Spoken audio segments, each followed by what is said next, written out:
Hey, hi everybody, it's Siobhan, and Kent is coming in this morning to talk to you about running form. Some of you have done this with us before.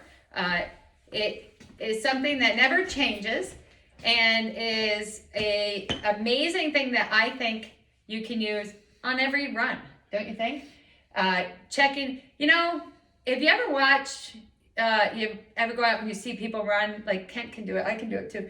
From a mile away, you can say, oh, I know who that is by their form, right? By their, like, whatever. But I bet a lot of you see my husband out running and you'll be like, oh, there's Kent Lemme running. And the reason why you notice him probably is because he has perfected his running form in his mission and journey in getting to be the best runner that he has become.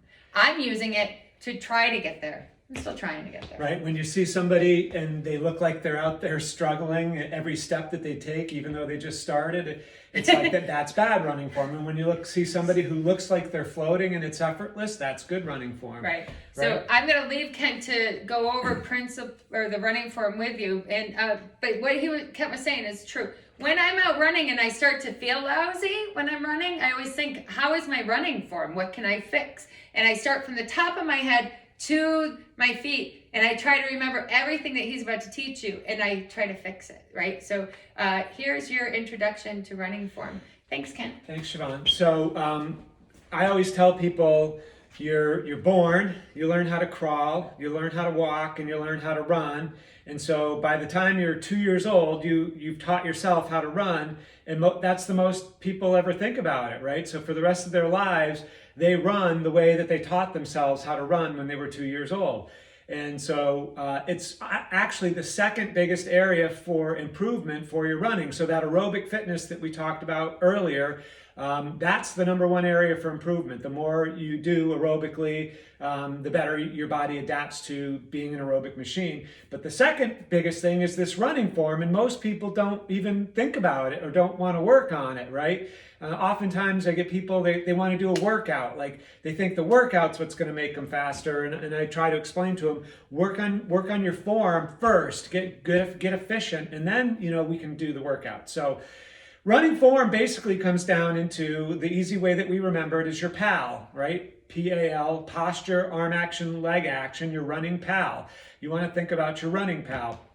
Posture, the very first thing, and I'm going to have you all do this along with me. So you want to extend your body up straight and as tall as you can get, everything, this reaching, stretching to the sky. And then I want you to just bring your arms down to your side, but feel this nice, tall, open torso body. This is how you want to run. You don't want to be run slumped over, slouched over. You want to be tall as you can get, okay? That's the first part of posture. The second part of posture is this slight forward lean from the ankles. So keeping engaged at the core, right? That means the butt's in, the stomach's in. You're still this nice, tall person. You want to start to lean forward from the ankles. See, we don't want to do this. This would be bending from the waist. You can see that. That's not a forward lean. That's going to cause you lots of lower back problems. So you want to have this nice tall and forward lean from the ankles, like you're in skis, like ski boots, right? So how forward lean, as you start to lean forward, you'll feel those heels start to come up off the ground. That's too far, right? And then you kind of slowly come back till you feel those heels lightly touch the ground, but all the weight and pressure is now on your midfoot and forefoot, right? This is that slight forward lean that you want to have when you're out there running. So you can focus on your posture every single run that you go on. If you're out there, for an easy run, you can just think about pulling yourself up, like Siobhan said, from the top, having that nice upright torso, the butt's in, the stomach's in, and you have that forward lean where that foot should be landing underneath or behind you. So if you look at it this way, it's hips in front of ankles, shoulders in front of hips.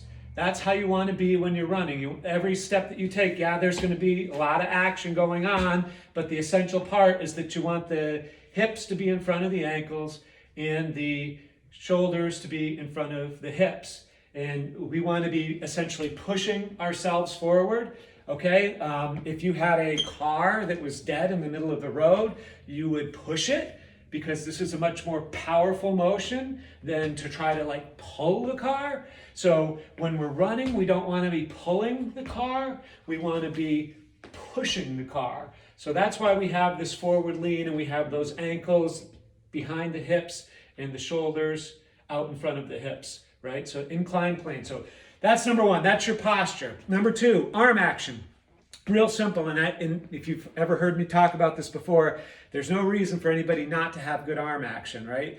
So arms should be bent at 90 degrees and relaxed at the shoulders. The thumbs should be up, right? So kind of not rotated in like this, but rotated up like this.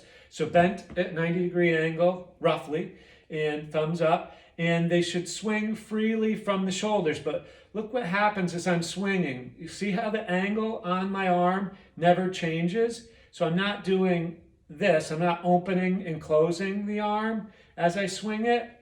I'm keeping it bent. So swinging the arm, but keeping it locked at the elbow and swinging freely from the shoulder. So if you're running slower, longer distances, you're going to have a tighter angle with your arms and you're going to be up in here, right? And if you're sprinting, you're going to have that full 90 degree where you're going to come hip pocket to shoulder. You're going to be right here. The other part about the arm action is we don't want to go across the center line of your body. You want to go as much straight forward and backwards as you can.